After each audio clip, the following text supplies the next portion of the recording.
السلام علیکم ورحمۃ اللہ وبرکاتہ۔ سورہ یونس آیت نمبر 73۔ نحمدہ ونصلی علی رسولہ الکریم، اما بعد فاعوذ باللہ من الشیطان الرجیم، بسم اللہ الرحمن الرحیم۔ رب اشرح لی صدری ویسر لی امری واحلل عقدۃ من لسانی یفقہ قولی ربی زدنی علما۔ فکذبوہ فنجیناہ ومن معہ فی الفلک۔ پچھلی آیات کو اگر آپ ذہن میں رکھیں تو ہم دیکھتے ہیں کہ سب کچھ ہوا، اتمام حجت ہوا، ان کو بتایا سمجھایا گیا، اس کے باوجود نوح کی قوم نے اسے جھٹلا دیا، تو ہم نے نوح کو اور اس کے ساتھ اس کشتی میں سوار لوگوں کو نجات دی۔ وَجَعَلْنَاهُمْ خَلَائِفَ، انہی کو جانشین بنایا۔ کن کو جانشین بنایا؟ جن کو نجات دی گئی تھی۔ وَأَغْرَقْنَا الَّذِينَ كَذَّبُوا بِآيَاتِنَا، اور ان سب لوگوں کو غرق کر دیا جنہوں نے ہماری آیات کو جھٹلایا تھا۔ فَانظُرْ كَيْفَ كَانَ عَاقِبَةُ الْمُنذَرِينَ، پس دیکھ لو ان لوگوں کا کیا انجام ہوا جن کو متنبہ کر دیا گیا تھا، جن کو آگاہ کر دیا گیا تھا۔ یہاں نکتہ کیا ہے سمجھنے کا؟ مکذبین کے غرق کا ذکر بعد میں ہے اور رسول حضرت نوح علیہ السلام اور ان کے ساتھیوں کی نجات کا ذکر پہلے۔ یہ پوائنٹ ہمیں یہاں پہ کیا سمجھا رہا ہے، کیا بتا رہا ہے؟ کہ اللہ اپنے رسولوں کا ساتھ، ایمان لانے والوں کا ساتھ کبھی نہیں چھوڑتے۔ سب سے پہلے ان کی حفاظت کا انتظام ہوتا ہے، اس کے بعد منکرین، کفار، مکذبین کا انجام سامنے آتا ہے۔ فَكَيْفَ كَانَ عَاقِبَةُ الْمُنذَرِينَ، نبی کریم صلی اللہ علیہ وآلہ وسلم کو بتایا جا رہا ہے، سمجھایا جا رہا ہے، اس حقیقت کی طرف توجہ دلائی جا رہی ہے کہ جس طرح اتمام حجت ہوا اور منکرین مکذبین کا انجام سامنے آیا، اس قوم کا بیڑا غرق ہوا۔ قریش نے اگر آپ کی بات نہ مانی ہے نبی، ان کا انجام بھی آپ اپنی آنکھوں سے دیکھو گے، اور ویسا ہی انجام ہوگا جیسے کہ حضرت نوح علیہ السلام کی قوم کا ہوا تھا جو ان کے نہ ماننے والے تھے۔ کلیئر ہو گئی یہ بات؟ آیت نمبر 74۔ ثم بعثنا من بعده رسلا، پھر نوح کے بعد ہم نے کتنے رسولوں کو ان کی قوم کی طرف بھیجا۔ فَجَاءُهُم بِالْبَيِّنَاتِ، وہ ان کے پاس کیا لے کر آئے؟ کھلی کھلی نشانیاں، آیات لے کر آئے، نشانیاں لے کر آئے۔ تفصیل نہیں بتائی اللہ نے کہ یہ رسول آئے، یہ آئے، یہ آئے، یہ آئے۔ مقصد تفصیل بتانا ہے ہی نہیں۔ مقصد کیا ہے کہ رسول حضرت نوح علیہ السلام کے بعد بھی تشریف لاتے رہے، اور وہ کیا کرتے رہے؟ آ کر اللہ کی نشانیاں لوگوں کو دکھاتے رہے، سمجھاتے رہے۔ گویا اللہ نے ہر قوم کے اندر ان کو سمجھانے کے لیے اہتمام کیا، اپنے رسولوں کے ذریعے، اپنے نبیوں کے ذریعے۔ ہوا کیا، جب رسول تشریف لائے، اور ایک نہیں کئی رسول تشریف لائے، نشانیاں لے کر آئے، فما كانوا ليؤمنوا بما كذبوا به من قبل، یہ لوگ اس چیز پر ایمان لانے والے نہ بنے جس کو یہ پہلے جھٹلا چکے تھے۔ یہ اللہ کی وہ سنت جو توفیق ایمان کے حوالے سے اللہ نے قرآن میں بار بار ذکر کی۔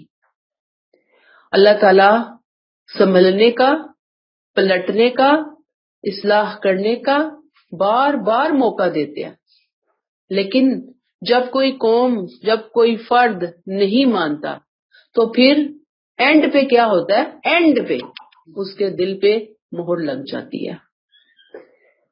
جو لوگ اللہ کی مقرر کردہ حدوں کو توڑتے ہیں، آہستہ آہستہ کیا ہوتا ہے؟ ان کے دلوں کے اندر حدود کے احترام کا احساس مردہ ہو جاتا ہے۔ پھر کوئی بھلے ہی آئے، جگائے، جھنجھوڑے، بیدار کرنے کی کوشش کرے، جو مرضی کر لے، یہ مردے جاگ کر نہیں دیتے، یہ مردے زندہ ہو کر نہیں دیتے۔ کذالک نطبع علی قلوب المعتدین، اس طرح ہم حد سے تجاوز کرنے والوں کے دلوں پر مہر لگا دیتے ہیں۔ یعنی پھر ہم کیا کرتے ہیں؟ مہر لگا دیتے ہیں۔ کب لگتی ہے یہ مہر؟ آخری درجے میں، جب وقت کا نبی رسول بات پہنچا دیتا ہے، نشانیاں دکھا دیتا ہے، قوم ٹس سے مس نہیں ہوتی، اس اہتمام کی قدر نہیں کرتی، پھر اللہ بھی کہتے ہیں کہ یہ حد سے بڑھنے والے ہیں، اور حد سے بڑھنے والوں کو ان کے دلوں کو سیل کر دیا جاتا ہے۔ اب کوئی چیز اندر داخل نہیں ہو سکتی۔ اللہ معاف فرمائے۔ اس صورتحال سے آیت نمبر 75، ثم بعثنا من بعدهم موسیٰ، پھر ان کے بعد ہم نے موسیٰ کو وہارون اور ہارون علیہ السلام کو بھیجا، کدھر؟ الی فرعون وملئہ، فرعون اور اس کے سرداروں کی طرف بھیجا۔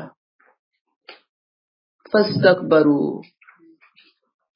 رویہ اللہ نے پیچھے کہا نا، نوح علیہ السلام تشریف لائے، مین بہت بڑے نبیوں کے باپ تھے وہ بھی، نوح علیہ السلام، آدم ثانی کہا جاتا ہے نا ان کو۔ ان کی قوم کا رد عمل اللہ نے بتایا، اللہ نے اس کا انجام بتایا۔ اس کے بعد اللہ نے کہا کئی رسول آئے، نشانیاں لے کر آئے، قوموں نے مان کر نہ دیا، اللہ نے ان کے دلوں کو مہر لگا دی۔ ایسے ہی ایک رسول تشریف لائے، موسیٰ علیہ السلام، اپنے وقت کے بہت بڑے رسول، اور اس وقت موجودہ جو آسمانی دین ہیں ان میں سے جو دین ہمارے پاس کرسچینٹی ہے، جیوز ہیں، اس کے یوں سمجھیں جد امجد بنا لیے لوگوں نے بعد میں، لیکن یہ ہے کہ یہ سلسلے ملتے انہی سے ہیں جا کر، ٹھیک ہے۔ اب کیا ہوا؟ جب وہ تشریف لائے، بھی آیاتنا، ہماری نشانیاں لے کر آئے۔ یہاں نشانیوں سے مراد وہ نشانیاں جو اللہ کے کلام کی شکل میں، تورات کی شکل میں اللہ نے ان کو دی تھی، آ کر انہوں نے اپنی قوم کو سنائی، پلس وہ نشانیاں جو بڑے بڑے معجزات اللہ نے ان کو دو معجزے ایک طرف تھے، کون کون سے؟ ید بیضا اور عصا، پھر اس کے علاوہ چھوٹے چھوٹے 9 معجزات جو مختلف اوقات پہ انہوں نے اپنی قوم کو دکھائے۔ لیکن کیا ہوا؟ یہ نشانیاں سن کر اور دیکھ کر قوم کا انجام، قوم کا رد عمل، فاستکبروا، اس قدر تکبر دل کے اندر رچ بس گیا تھا، انہوں نے کہا میں نہ مانوں، اور وَكَانُوا قَوْمًا مُجْرِمِينَ، حقیقت میں وہ مجرم لوگ تھے، یہ ان کا جرم تھا، نہ ماننے والے تھے۔ ان کی جو عقل ہے اس کے فساد کی طرف اشارہ ہے، یہ اپنے دل اور عقل کی آنکھیں پھوڑ چکے تھے، اس وجہ سے انہوں نے فائدہ نہیں اٹھایا۔ اب آپ دیکھ لیجئے کہ حضرت موسیٰ علیہ السلام نے ایمان و اسلام کی دعوت دے کر فرعون اور اس کی قوم پر اتمام حجت کیا کہ یہ ہے اللہ کا دین، مان لو کامیاب ہو جاؤ گے، نہیں مانو گے تو دنیا میں ہی اللہ کا عذاب تم پر نازل ہو کر رہے گا۔ انہوں نے آ کر صرف ایک قوم پرست لیڈر کی طرح بنی اسرائیل کی رہائی کا مطالبہ نہیں کیا تھا صرف، بلکہ قوم کو سمجھایا تھا، ایمان کی دعوت دی تھی، اسلام کی دعوت دی تھی، لیکن قوم نے نہیں مانا۔ پھر آیت 76، فلما جاءهم الحق من عندنا قالوا ان هذا لسحر مبین، چنانچہ جب ہماری طرف سے ان کے پاس حق آیا تو انہوں نے کہا کہ یہ تو کھلا ہوا جادو ہے. جاءہم ہم الحق، حق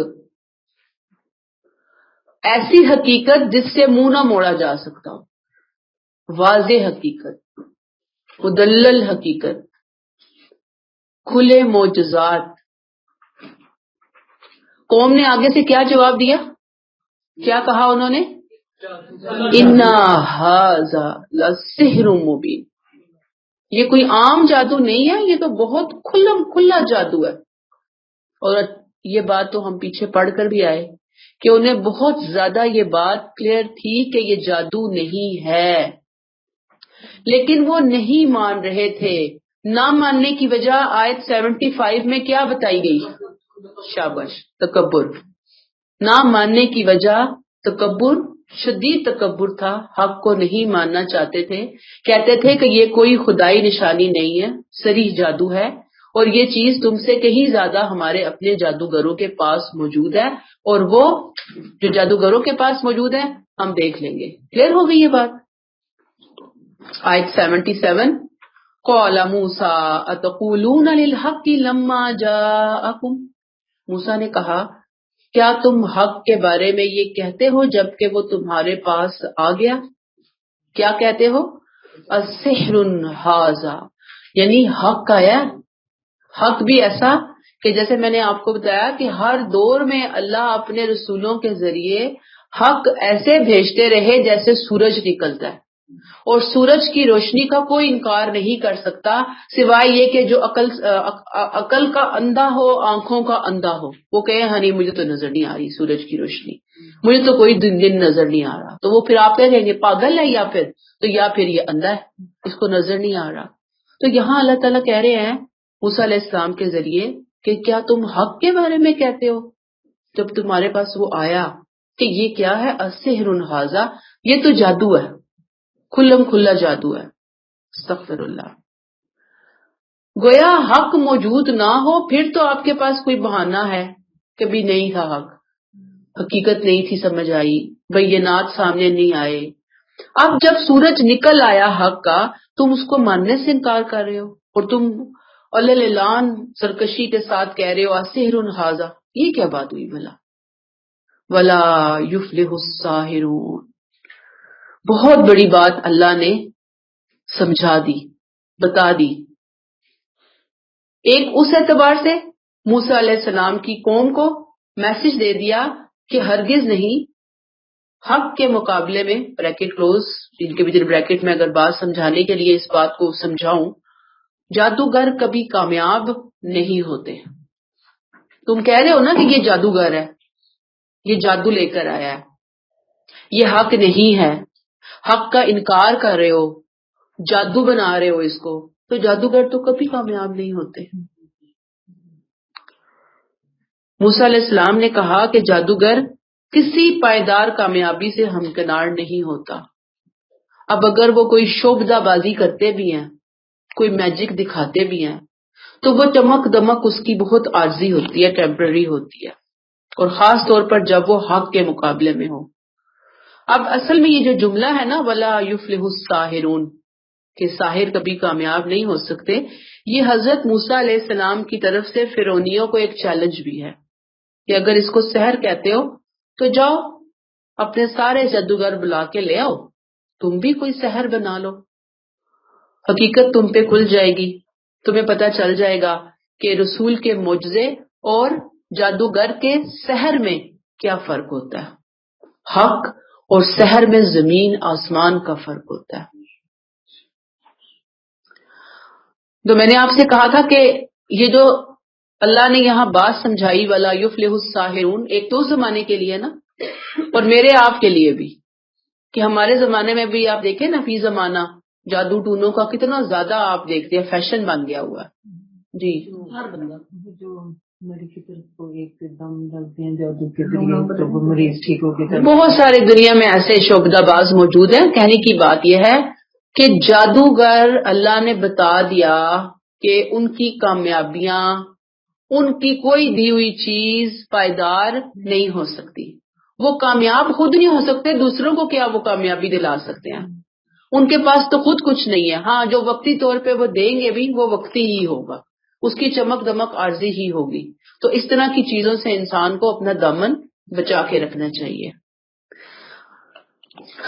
دیکھیں نا یہ رسولوں کے قصوں میں اللہ نے اتنی باریکیوں کے ساتھ مختلف باتوں کو ہمارے سامنے لایا، اسی لیے لایا نا کہ ہمارا ایمان بہتر ہو، ہم توحید کی حقیقت کو جانیں، ہم اپنے لائف سٹائل کے اندر اس طرح کی خرافات کو دور کریں، نکالیں وہاں سے. آیت نمبر 78. قالوا اجئتنا لتلفتنا عما وجدنا علیہ آباءنا. انہوں نے کہا، کنہوں نے کہا؟ جادوگروں نے. کیا تم، یا وہ جو اس کے قوم کے لوگ تھے، سردار تھے، انہوں نے کہا کیا تم ہمارے پاس اس لیے آئے ہو کہ ہمیں اس طریقے سے ہٹا دو جس پر ہم نے اپنے باپ دادا کو پایا ہے. وَتَكُونُوا لَكُمُ الْكِبْرِيَاءُ فِي الْأَرْضِ، اور اس ملک میں تم دونوں کی بڑائی قائم ہو جائے. تم دونوں سے مراد کون ہے؟ شاباش. ہم تمہاری بات، وَمَا نَحْنُ لَكُمَا بِمُؤْمِنِينَ، ہم تمہاری بات ماننے والے نہیں ہیں. انتہائی زہر آلود فکرے فرعونیوں کے. کیوں انہوں نے اپنی زبان سے نکالے اتنے تلخ اور زہر آلود فکرے کہ تم کیوں آئے ہو؟ ہمیں ہمارے باپ دادا کے دین سے ہٹانے کے لیے آئے ہو. ان کے باپ دادا کا دین کیا تھا؟ پوجنا، شرک کرنا،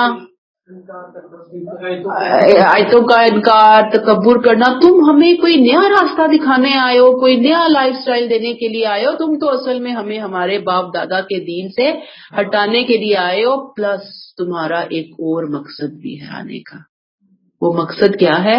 وَتَكُونُوا لَكُمُ الْكِبْرِيَاءُ فِي الْأَرْضِ، تمہاری اس زمین میں، اس ملک میں بڑائی قائم ہو جائے. تم اس ملک پر قبضہ کرنا چاہتے ہو، سیاسی شوشہ، چٹکلا. اور دیکھیں نا اب سیاسی شوشے تو ہمیشہ ہی بڑے ان رہے ہیں، بڑا لوگوں کو اٹریکٹ کرتے ہیں، اپیل کرتے ہیں. ملک پر قبضہ کرنا چاہتے ہو. اصل فکر ان کی کرسی کی تھی. اصل میں کیوں تھی ان کو یہ فکر؟ میں نے آپ کو پہلے بھی بتایا. کس وجہ سے کرتے تھے تم ملک چھین لو گے. ان کی تعداد بہت بڑی تھی بنی اسرائیل کی.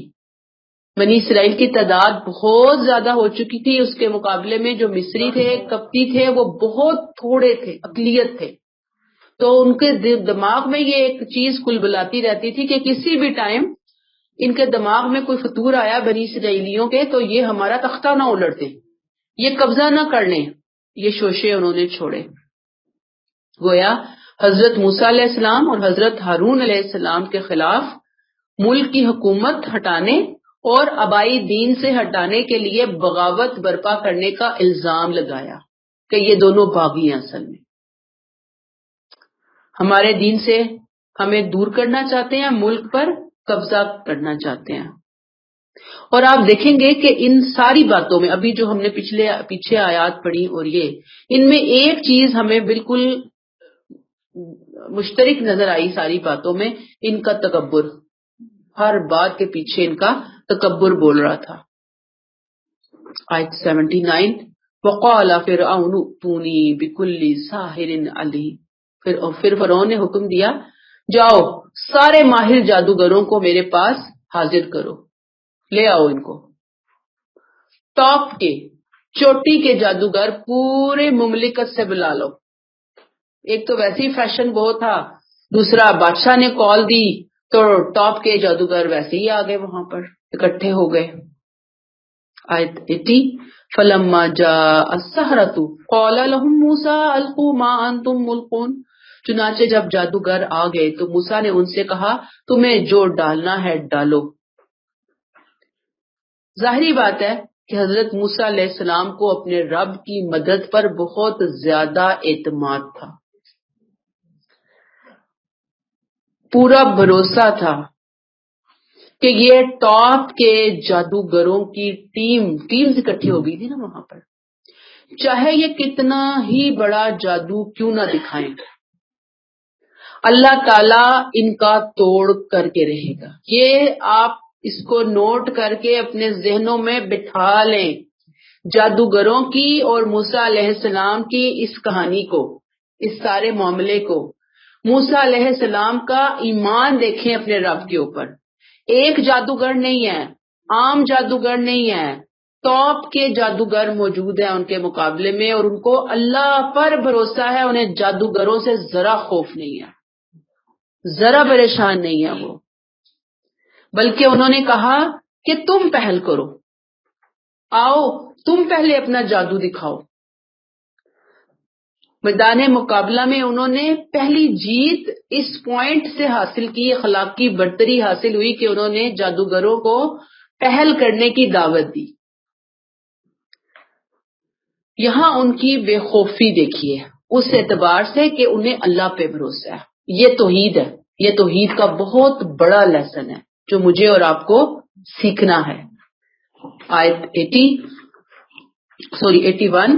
فلما القوا قول موسیٰ ما جئتم به السحر، پھر جب انہوں نے ڈالا تو موسیٰ نے ان سے کہا اچھا یہ ہے جو کچھ تم لائے ہو، سحر، یہ جادو ہے۔ ان اللہ سیبدلہ، یقین رکھو کہ اللہ ابھی اسے باطل کیے دیتا ہے۔ ان اللہ لا یصلح عمل المفسدین، اللہ ودن بریکٹ اس طرح کے موقعوں پر بریکٹ کلوز، فساد کرنے والوں کے عمل کو نتیجہ خیز نہیں ہونے دیتا۔ موسیٰ علیہ السلام نے فرعونیوں کی بات کا جواب دیا کہ تم کہتے ہو کہ جو معجزے میں نے دکھائے بینات وہ سحر ہے، جادو ہے، نہیں، جادو وہ نہیں ہے۔ ما جئتم بہ السحر، جو تم لائے ہو نا یہ سحر ہے، جو میں لایا ہوں وہ سحر نہیں ہے، وہ تو حقیقت ہے، وہ تو سچائی ہے، وہ تو بینہ ہے، تم جو لائے یہ جادو ہے۔ اب تم حق کے مقابلے میں اس کی بے حقیقتی اپنی آنکھوں سے دیکھو گے۔ ان اللہ سیبدلہ، یقین رکھو کہ اللہ کیا کرتا ہے، اس کو باطل کر کے رہے گا، اس جادو کو، ان ٹونوں کو، ان ٹرکس کو، ان شعبدوں کو۔ ان اللہ لا یصلح عمل المفسدین، ایسے موقعوں پر فساد کرنے والوں کے عمل کو باطل کر دیتا ہے، حق کو حق دکھا دیتا ہے۔ اور ظاہری بات ہے کہ یہ پیغمبروں کی موجودگی میں اتمام حجت کے بعد معاملہ ہو رہا ہے، یہ اللہ کی سنت ہے۔ مصلحین کون ہے؟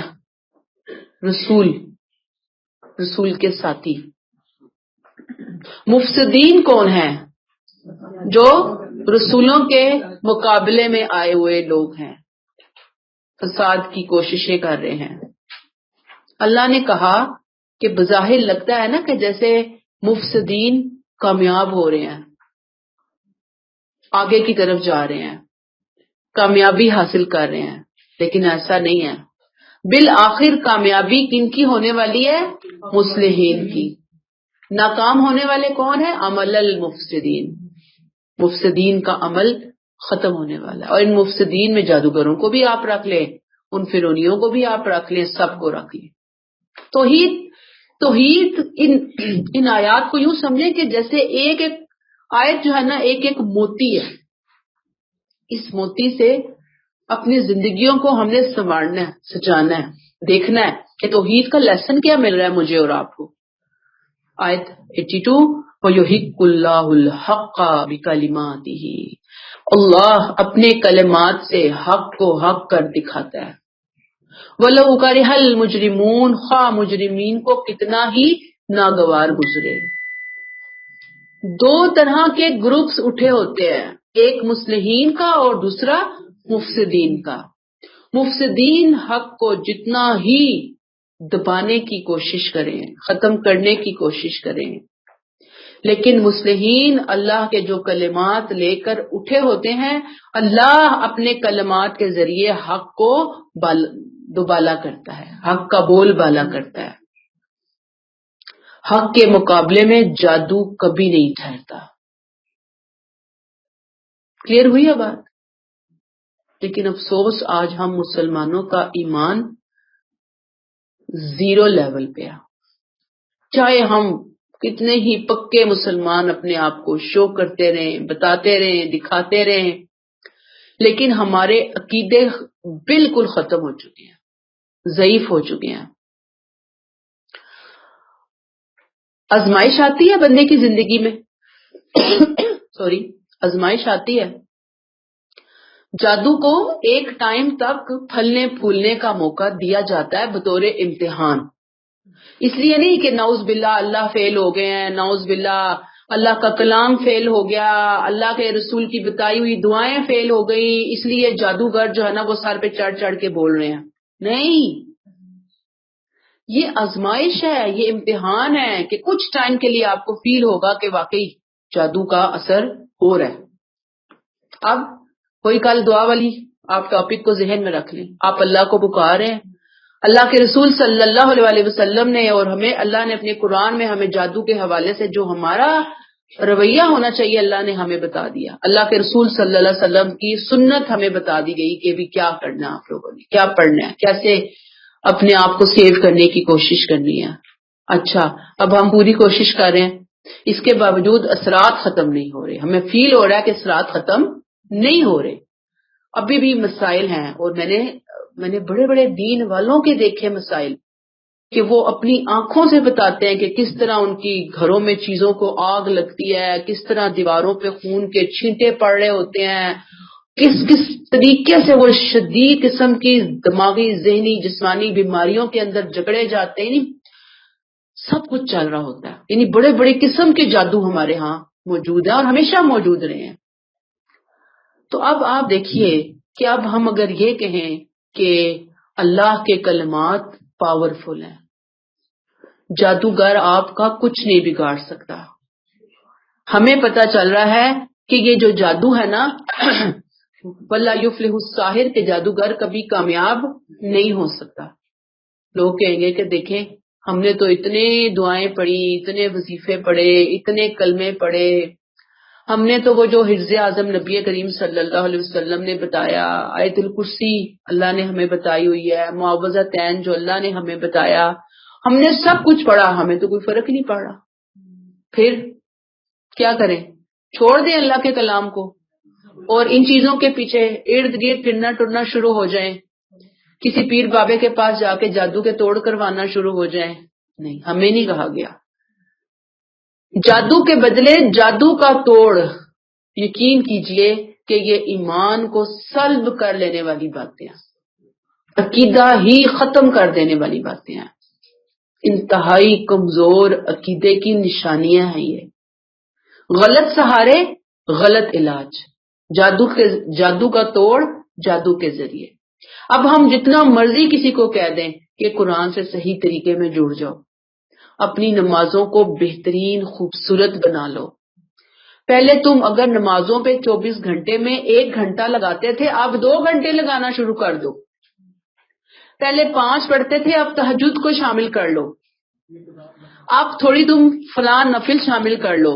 وہ اس پہ نہیں راضی ہوں گے، وہ کہیں گے نہیں پیر بابا کوئی جادوگر. اور تاثیر تب بھی ہوتی ہے جب ہمیں کسی چیز پہ، کسی کام پہ یقین ہوتا ہے، جب ہم اللہ کا کلام، دعائیں اس انداز میں پڑھتے ہیں کہ یقیناً اثر ہوگا.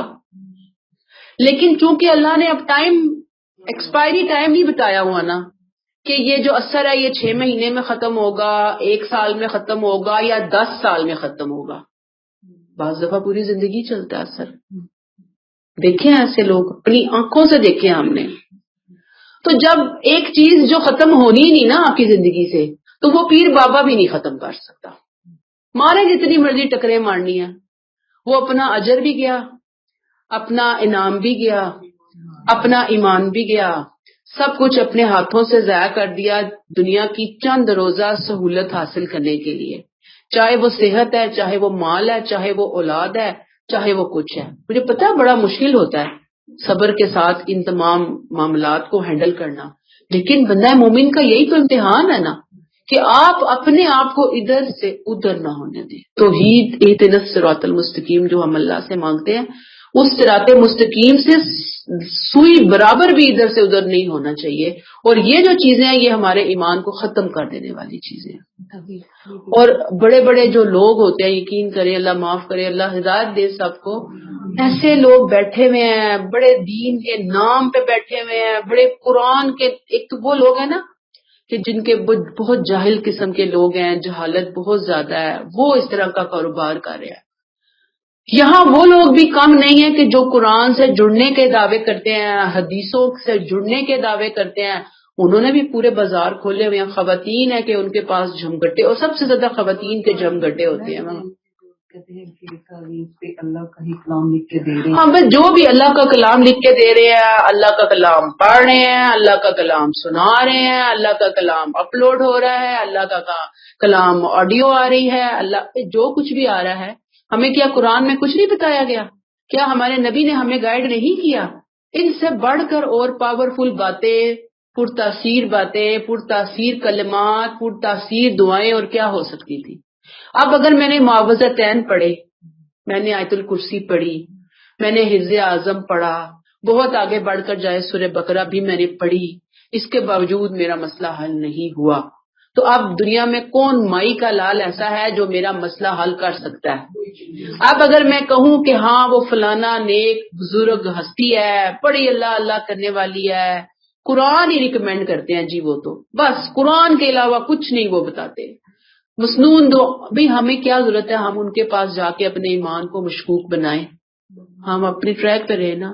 نہیں صحت ملتی تو نہ صحیح، نہیں اولاد ملتی تو مر جائیں گے، نہیں مال ملے گا تو کیا قیامت آ جائے گی، نہیں شادی ہوگی تو کیا قیامت ٹوٹ پڑے گی، کیا ہوگا؟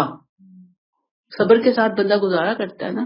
یہ ہے ایمان، یہ ہے عقیدت توحید. صبح شام کے اذکار بیسٹ ہیں جی. بالکل. بات یہ ہے کہ جب جتنی جس کا امتحان ہے نا، اتنا یہ چیزیں زندگی میں رہیں گی. بس صبر کے ساتھ ٹائم گزاریں، اللہ سے کہیں اللہ مجھے صبر عطا فرما، اس مشکل سے نکال، کیونکہ اسی نے نکالنا ہے. وہ نکالے گا تو نکلوں گی، وہ نہیں چاہے گا تو کوئی مائی کا لال مجھے نہیں نکال سکتا. اور یہ جتنے ڈھونگ شونگ رچا رہے ہوتے ہیں نا باہر بیٹھ کے دین کے نام پہ، ان سے بچنے کی ضرورت ہے. میں نے آپ سے کہا کہ ایک دنیا وہ ہے جن کے پاس قرآن نہیں ہے، ایک دنیا وہ ہے جن کے پاس قرآن بھی ہے، قرآن کی سمجھ بھی ہے، اور پھر ان کے بھی اپنے بنے ہوئے ہیں پیر فقیر. قرآن کے نام پر لوگوں کو بیوقوف بدھو بنایا جا رہا ہے، بٹھا کے خواتین کو. تو وہ ابھی مجھے کل پرسوں ہی پتا چلا جی، وہ بڑے جناب مشہور فلاں جگہ پہ بیٹھتے ہیں اور وہ فلاں فلاں مصنون چیزیں پڑھتے ہیں. بس پڑھتے کیسے ہیں؟ خاتون کو پکڑ کر یہاں پہ ہاتھ رکھ کے. ہمارے نبی نے تو کبھی کسی عورت کو ٹچ نہیں کیا. سوچنے کی بات ہے نا. وہ سامنے بٹھا کے جناب جو مفتی صاحب ہیں وہ یہاں پہ ہاتھ رکھ کے پڑھ رہے ہیں، پانی دے رہے ہیں، پانی میں پھونک مار کے دے رہے ہیں. پھونک مارنے سے تو منع کیا گیا. اب آپ مجھے بتا دیں، آپ کے سامنے یہ باتیں آ رہی ہیں اور وہ دے بہت مصنون چیزیں رہا ہے. اب دیکھیں نا، ہم تو خود کچھ کر نہیں سکتے، ہمارے تو بڑے دماغ الجھے ہوئے ہوتے ہیں اور ہمیں تو سمجھ نہیں آ رہی ہوتی. ٹھیک ہے، جب بندہ بہت بیماری میں ہوتا ہے، بہت آزمائش میں ہوتا ہے، تکلیف میں ہوتا ہے، اپنے ارد گرد بہن بھائیوں سے بندہ کہتا ہے نا کہ میرے لیے دعا کریں، اور ہمیں بھی چاہیے کہ ہم ان کے لیے کوئی سیریس دعا کر لیں. ٹھیک، لیکن یہ کوئی طریقہ نہیں ہے اپنے ایمان کو ضائع کرنے کے لیے. ہم کسی بھی ایسی جگہ جائیں، کسی بھی ایسے بندے کو ہم دیکھیں، ہاں آپ کے گھر میں آپ کے والد ہیں، آپ کی ماں ہے، آپ ان کی خدمت کریں، ان کی کیئر کریں. کوئی بزرگ ہے، اس کی دعائیں لیں، اس کے پاس جائیں، اس سے کیئر کر کے اسے کہیں. آپ کہہ سکتے ہیں جتنے اس کو خوش کریں کہ وہ آپ کو اپنے دل سے دعائیں دیں. دعائیں لیں نا لوگوں کی، کام کر کے، خدمت کر کے. یہ کوئی طریقہ نہیں کہ آپ اپنے ایمان کو ضائع کرنے کے لیے اس طرف چل پڑے. یعنی آپ یہ دیکھیں کہ وہ لیڈی بھی ہو گئی کوئی، تب بھی نہیں جانا. کہنے کا مطلب یہ ہے کہ جب قرآن ہماری زندگی میں آ گیا نا، بھول جائیں ہر ایرے غیرے نتھو خیرے کو. جو بھی ہے بھائی، وہ چاہے کتنا ہی ولی اللہ کیوں نہیں ہے، ہوگا اپنے لیے ہوگا نا. ہمیں دین نے یہ حکم نہیں دیا، ہمیں ہمارے نبی نے یہ نہیں بتایا، ہمیں تو کچھ مسنون باتیں بتا دی گئی ہیں. ہمیں اس کو اپنی روٹین میں لانا ہے. مسئلہ حل ہو گیا، ویل اینڈ گڈ. نہیں ہوا، ویٹ کریں. بس ویٹ کرنے کے علاوہ، صبر کرنے کے علاوہ اور کوئی دوسرا آپشن ہے ہی نہیں. سورہ بقرہ جب بہت مسئلے ہو رہے ہیں تو سورہ بقرہ کی کو اپنی روٹین میں لے آئیے. تلاوت مل جاتی ہے 1 گھنٹے کی، 1 گھنٹے 10 منٹ کی، 5 منٹ کی ریکارڈنگ میں پوری سورہ بقرہ ہے. کھولیے، بیٹھے قرآن کھول کے بیٹھے نا سامنے اور اس کو لگائیں. لگاتے بھی ہم کیسے ہیں کہ اونچی آواز میں لگا دی، اپنے کاموں میں لگے ہوئے ہیں. سورہ بقرہ قاری صاحب کی آواز میں گونج رہی ہے، یہ کیا طریقہ کار ہے؟ خود پڑھ لیں نا، بیٹھے نا، اس کو لگائیں بھی، ساتھ میں آپ اس کو انگلی رکھ کے پڑھیں تو اللہ سے دعا مانگے. ویسے تو سورہ بقرہ اصل میں سمجھنے کے لیے مین آئی ہے کہ ہمیں سمجھ آنی چاہیے اس کی نا. تو اللہ تعالیٰ ہمیں محفوظ فرمائے ہر طرح کے جادو، تعویذ، ٹونے ٹوٹکے، کچھ بھی ان چیزوں میں اصل نہیں ہے. اصل بات ہے قرآن اور نبی کریم صلی اللہ علیہ وسلم کی مستون دعائیں. بس روٹین میں لے آئیں اس کو. اور ویسے ہی اپنے بچوں کو، خود کو، اپنے ارد گرد لوگوں کو دعوت دیں صبح شام کے اذکار پڑھنے کی، ترجمے کے ساتھ سمجھ کے. 5 ٹائم کی نماز کی پابندی پلس یہ اذکار. اب آپ دیکھیں گے کہ اسی سے ہمارے اتنے مسئلے حل ہو جانے ہیں. پھر بھی آپ دیکھتے ہیں کہ گھر میں فساد مچا ہوا ہے کسی بات کے اوپر، سورہ بقرہ بیسٹ ہے، وہ آپ لیں اپنی روٹین میں. آیت نمبر 83 فما آمن لموسیٰ الا ذریۃ من قومہ علی خوف من فرعون وملئہم ان یفتنہم. ابتدا میں ودن بریکٹ موسیٰ کو اس کی قوم کے محض چند نوجوانوں نے مانا. ودن بریکٹ دوسرے لوگ اس وجہ سے ایمان نہیں لائے کہ وہ بریکٹ کلوز فرعون اور اپنے سرداروں سے ڈرتے تھے کہ وہ ان کو کسی آزمائش میں ڈال دے گا. وَإِنَّ فِرْعَوْنَ لَعَالٍ فِي الْأَرْضِ. حقیقت یہ ہے کہ فرعون اس سرزمین میں نہایت جبار تھا. وَإِنَّهُ لَمِنَ الْمُسْرَفِينَ. اور ان لوگوں میں سے تھا جو حد سے گزر جاتے ہیں. حضرت موسیٰ پر ابتدائی ایمان لانے والے ان کی قوم کے اندر سے صرف تھوڑے سے نوجوان تھے. ہر نبی کی یہی ہسٹری ہے. ابتدائی مراحل میں نبیوں کی دعوت پر لبیک کہنا، ہاتھوں میں انگارے رکھنا، انگاروں پر چلنا ہوتا ہے، انتہائی جان جوخم کام. یہ ہمت وہ لوگ نہیں کر سکتے جو روایات کے پابند ہوتے ہیں، رسم و رواج کے پیچھے دوڑ رہے ہوتے ہیں، مصلحتوں کا شکار ہوتے ہیں. عموماً جو نوجوان ہوتے ہیں نا، ان کے اندر ذرا بے خوفی زیادہ ہوتی ہے، نڈر ہوتے ہیں، بہادر ہوتے ہیں، مصلحت پسندی کم ہوتی ہے، مشکلات سے کھیلنا جانتے ہیں. اب یہاں چونکہ فرعون اور اس کے سردار تھے انتہا درجے کے ظالم، عام ظالم نہیں، بہت بڑے ظالم، ظلم کرنے پر آتے ساری حدیں پار کر جاتے. اب ظاہری بات ہے کہ یہاں پہ موسیٰ علیہ السلام کے ساتھ وہی آگے بڑھ سکتے تھے نا جو اپنی حق کی حمایت میں بہت آگے بڑھے ہوئے تھے، اور جو لوگ حق کی حمایت میں آگے بڑھنا نہیں جانتے تھے وہ آگے نہیں آ سکتے تھے. باقی جو بنی اسرائیل تھے وہ مصلحتاً فرعون کے ظلم کی وجہ سے کسی خطرے کو مول لینے کے لیے تیار نہیں تھے. کیا کہا؟ فما آمن لموسیٰ الا ذریۃ من قومہ. موسیٰ کو اس کی قوم کے محض چند نوجوانوں نے مانا. علی خوف من فرعون وملئہم ان یفتنہم. باقی فرعون اور اپنے سرداروں سے ڈرتے تھے کہ وہ انہیں کسی آزمائش میں ڈال دے گا. آزمائشیں کیا ہوتی ہیں آپ کو پتا ہے نا؟ سیدھا سیدھا وہ تو میخیں ٹھکوا دیا کرتا تھا، سولی پہ چڑھا دیا کرتا تھا. ایمان لانا تو بہت بڑا اس زمانے میں ایک امتحان بن جایا کرتا تھا لوگوں کے لیے. تو لوگ ڈر رہے تھے کہ نہیں ہم نہیں کر سکتے. یہ بالکل ابتدا کی باتیں ہیں موسیٰ علیہ السلام کی دعوت کی. وَإِنَّ فِرْعَوْنَ لَعَالٍ فِي الْأَرْضِ. حقیقت یہ ہے کہ فرعون اس سرزمین میں نہایت جبار سرکش تھا. وَإِنَّهُ لَمِنَ الْمُسْرِفِينَ. اور ان لوگوں میں سے تھا جو حد سے گزر جاتے ہیں، حد سے آگے بڑھ جاتے ہیں. کلیئر ہو گئی یہ بات؟ آیت نمبر 84 وقال موسیٰ یا قومی. موسیٰ نے کہا اے میری قوم کے لوگو، اگر تم ان کنتم آمنتم باللہ فعلیہ توکلوا ان کنتم مسلمین. اگر تم اللہ پر ایمان لائے ہو تو بھروسہ کرو اگر تم اپنے آپ کو اس کے حوالے کر چکے ہو۔ اپنے آپ کو رب کے حوالے کرنا یہ سچا ایمان ہے، اور اس سے سچا ایمان پیدا ہوتا ہے۔ کس سے سچا ایمان پیدا ہوتا ہے؟ اپنے آپ کو رب کے مکمل حوالے کر دینا، اللہ پر توکل کرنا۔